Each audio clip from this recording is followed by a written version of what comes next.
good morning everybody. My name's Deborah Green and I'm the Director of Student Recruitment at the University of Hull, as it says up there. So what am I here to speak to you about? Well, really it's about how you can take some of the insight that we've just had from Graham and begin to operationalise it, because that's really been my role at two successive institutions for the past 6 years, taking this insight and trying to use it in a way to really reach out to Generation Z, who are of course for most universities our primary audience. But I was very conscious, I usually speak to fully HE audiences. There's a lot of people in the room that aren't familiar with, if you like, the barriers that we face in our sector. So I'm clearly doing something wrong here. There we go. I've unashamedly pinched a slide from UCAS, who of course give us all of our information and feed most of our applications to universities, because this has become, although I started 6 years ago, incredibly important right now.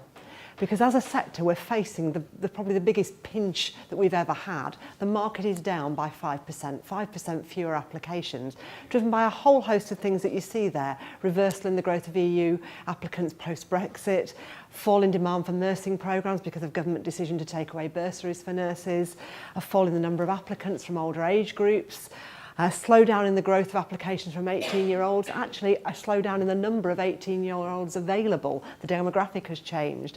And a decline in the number of vocational students doing BTECs who did feed through into university. So it's a really difficult marketplace, and what that means is the only way for a university to grow, and every university in this country has growth in their strategy, is to wrestle market share from somebody else. And we all sell essentially the same product. So it's quite a difficult marketplace to operate in. So this is effectively how most universities approach that. It's the recruitment funnel and all the sorts of activity that you can be doing, but essentially what we're all trying to do is increase that demand, or grab some of that demand from somebody else, increase the number of applications, and then at every stage increase conversion. And I hope the context I've given you shows you why the impetus now is on increasing conversion. We're probably not going to get more applications. You've got to wrestle it from somebody else. You've got to persuade them to apply to you, not to them. Quite difficult to do. And therefore what you've got to do is make the very best of the inquiries that you have.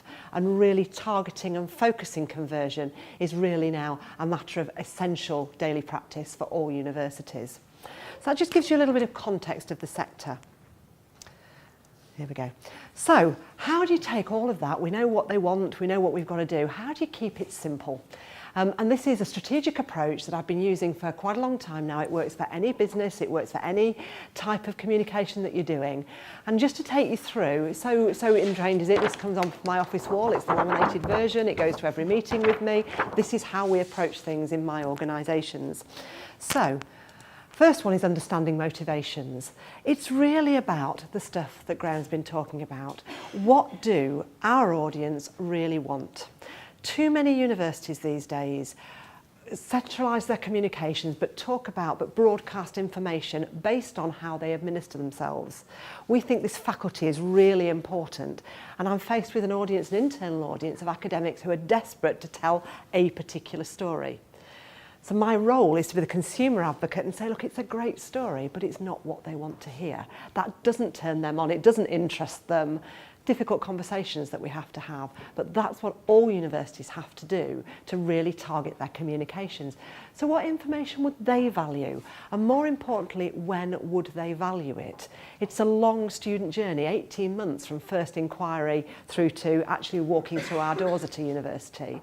And it's knowing at every stage of that what their motivation is, what they're worrying about now. Graham talked a lot about worrying, and making sure you're meeting and addressing that concern at exactly the right point. So once you've got a sense of who your customers are, and I had the benefit in my last institution of full commercial level customer segmentation.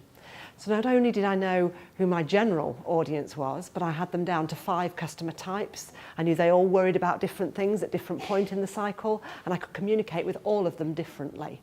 I don't have that research in my current institution, but I will shortly if Graham's going to work with me. So it's hugely important, if you're going to do this stuff, to have great insight. The second part of that is then building the connections. Once you understand what those motivations are, that's not enough in itself. It's then really drilling down and building those connections, by which I mean, what are the correct vehicles and channels for this particular segment or this particular stage? We talk about being in the places and spaces they occupy, which I think works very well with Graham's presentation. It's thinking about where are they? Are they on Snapchat? Are they on Instagram? Is it still Twitter, Facebook, thing of the past for my my people mostly now?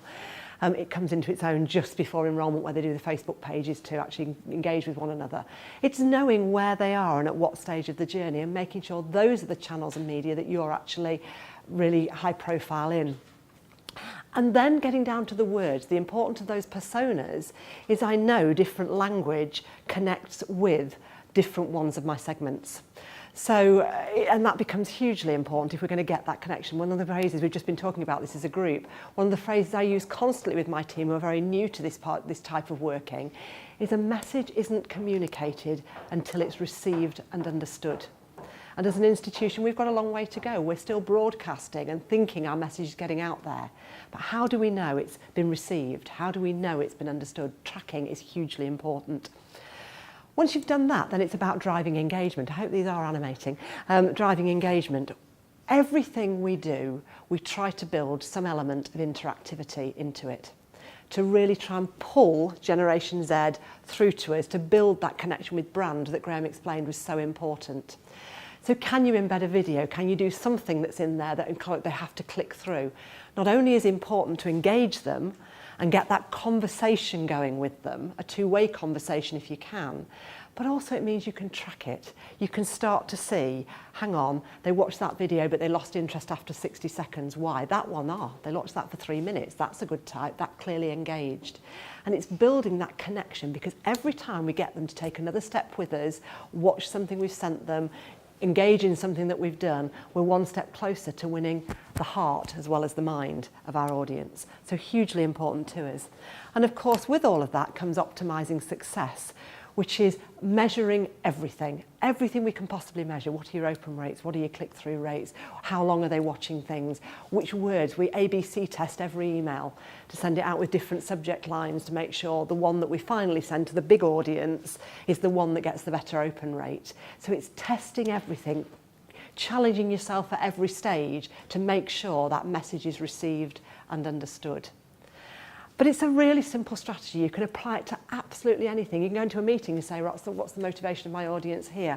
What will really connect with them? How do I make sure I get the engagement of the people that I'm meeting? You can use it for absolutely any campaign, full campaigns, full strategies. It just is simple and it works.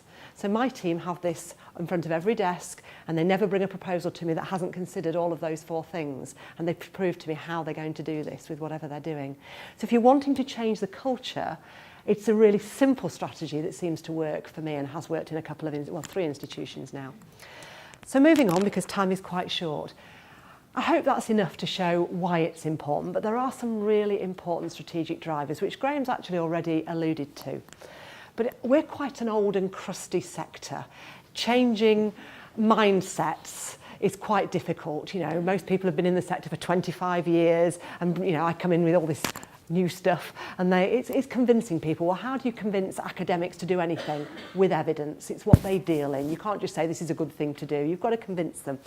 So I've used these to fairly good effect. The first thing, very difficult for academics, is change is a certainty now. Anybody that says, it's a terrible period of change, that is life now. Look at the slide that Graham put up right at the beginning about the things that have happened to this generation, the change that they've seen. It's just a way of life. Get used to it. We've got to be nimble, fleet of foot, if we're going to survive and thrive in this current environment. So that's one of the key messages. The world is changing. One of the things I had to anticipate 5 years ago when I started this work was that access by mobile phone, again referred to by Graham, would overtake access by PC or laptop. And that happened in January 2015. Now, bear in mind, I was in 2011 designing a new website. It had to be cognizant of that change that would come, because if you don't load within 4 seconds on a mobile phone, they've lost interest already. You've got to understand the technology around you, and not just now. Where's it going to be in 5 years' time? I'm already thinking, all my messages have to fit on a screen this big. I'm already thinking, hang on, what if the iWatch takes off? I've got a screen that big to communicate my message in. How am I going to do that? How am I going to react to that technology? There are 6,000 searches on Google every second. I find that a staggering statistic.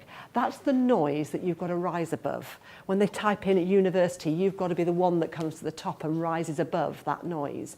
And that helps to focus minds. That's why we need cut through. And I'm told, on average, these are all statistics from Google, that if we check our phones over 150 times per day. Now, I'm old school. I don't check my phone anywhere near 150 times a day. But that means Generation Z are probably checking it 300 times a day to make up for the fact that I don't. It's massive. It lives in their hand. Any of you with children will know that's how it works. Children over the age of 12 will know that it's there. What else is changing? Well, technology is changing. And I've alluded to that a little bit already, but what that means is if you can optimise the experience for the unknown inquirer, for me, the unknown student, it will widen that funnel that I showed you at the beginning. It's all about visibility. And so few universities are getting aware of that. If you're not visible, you're invisible, literally. They won't find you. They won't even consider you in their subject choices. But then, once you've dealt with that, what that technology allows us to do is orchestrate the conversation with those potential students. And that starts to create advocates. So all this engagement that I talked about in that strategy is about creating those advocates. Gosh, this university knew that I was worrying about how I'll do my laundry in about May. So they sent me something that told me about that. It's about really connecting and making them feel that affinity with your brand. My God, this institution understands me. How did they know I was worrying about that? Because I had great insight, that's how I know. So it's hugely important. And that personalisation at all sorts of levels, I'll talk about the types of level later, creates the competitive advantage that one needs in this very competitive environment. And then finally, people are changing. On average, we own 3.3 mobile devices, which we're using all at once. I have my very own mini focus group sitting in my lounge every night. I have a 19-year-old and a 16-year-old. And I watch how they consume information, frankly, with awe. Because they've usually got the TV on and they're watching something that I disapprove of, currently Love Island. Can't bear it. That's what they're watching something. They've got the laptop, and I'm ashamed to say they're doing a piece of uni work or a piece of school work at the same time.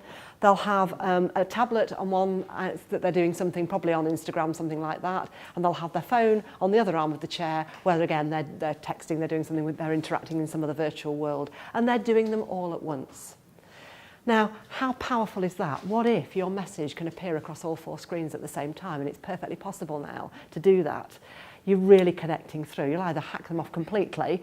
If it's not a relevant message, your point, why are they sending me irrelevant stuff? But if you get it right, you can truly connect. So you can use all of this and all of this stuff that we know. So when I'm talking about personalisation, what do I mean by that?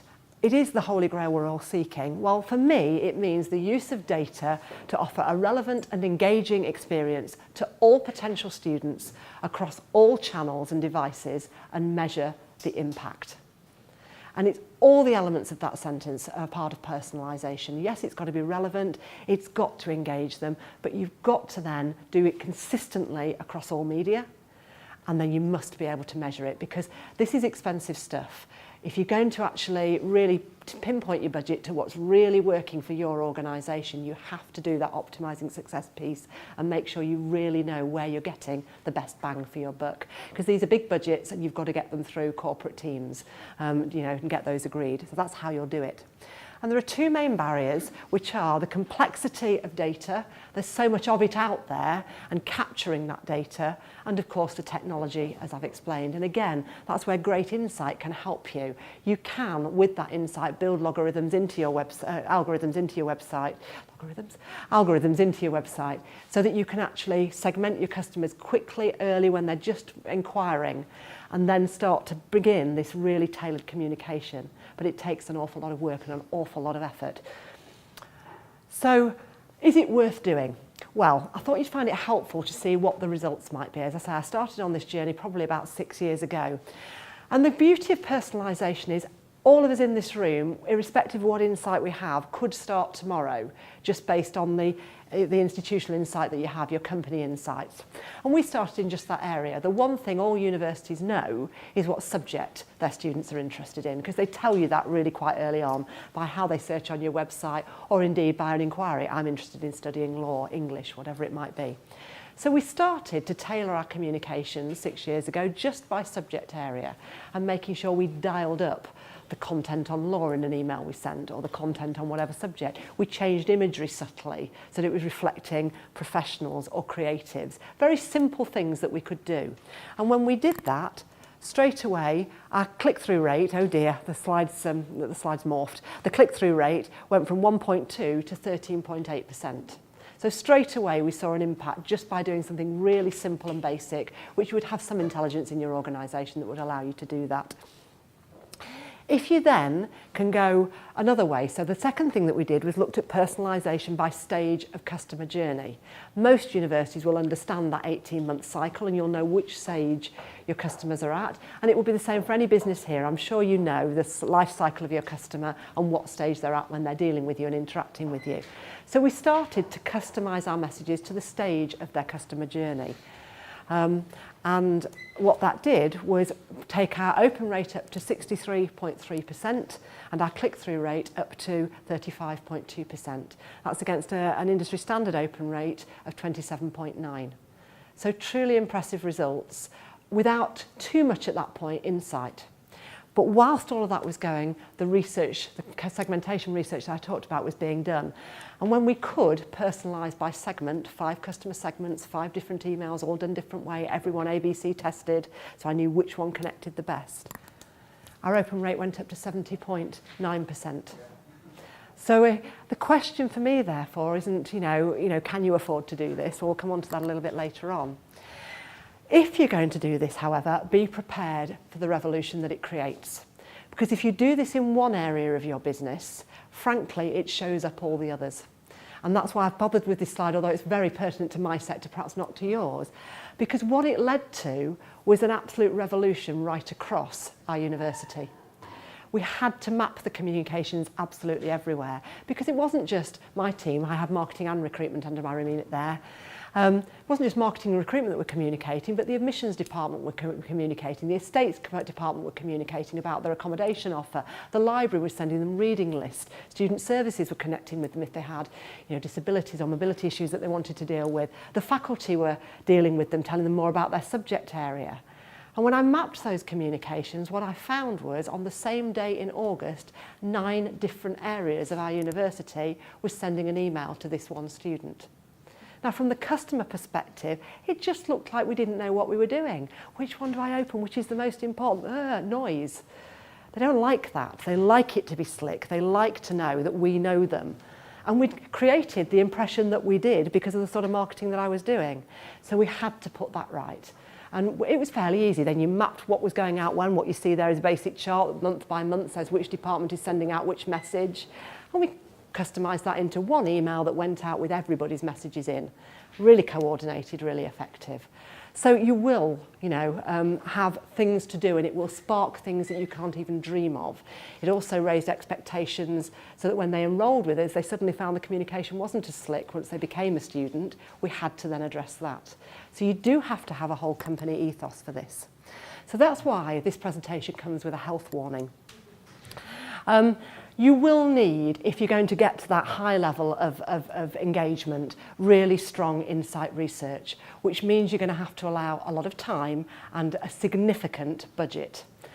Time because ideally you'll track in real time an 18-month journey and actually get real insight as to how, as they go through it. Because it's no good tracking it when they've bought a university place, to use consumer language.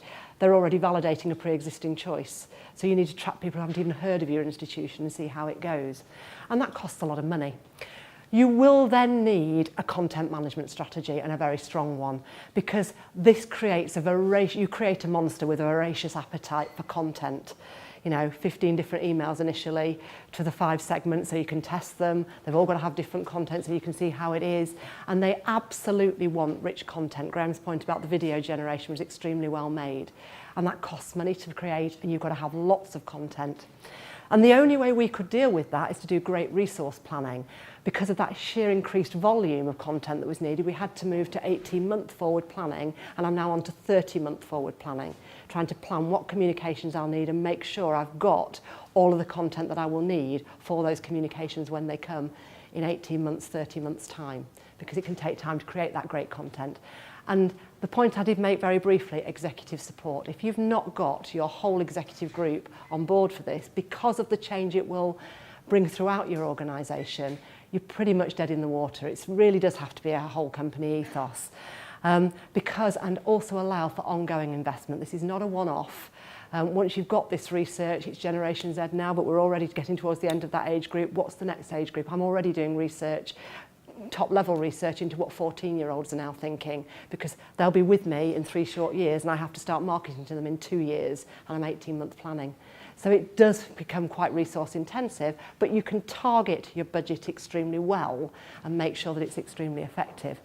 So yes, it costs a lot of money, but for me the question isn't, can you afford to do this? It really is, can you afford not to? Because of the increased engagement and conversion and customer experience it will bring. Sorry, I forgot about that animation. Can you afford not to is the big question that I would pose to the audience today. Thank you very much indeed.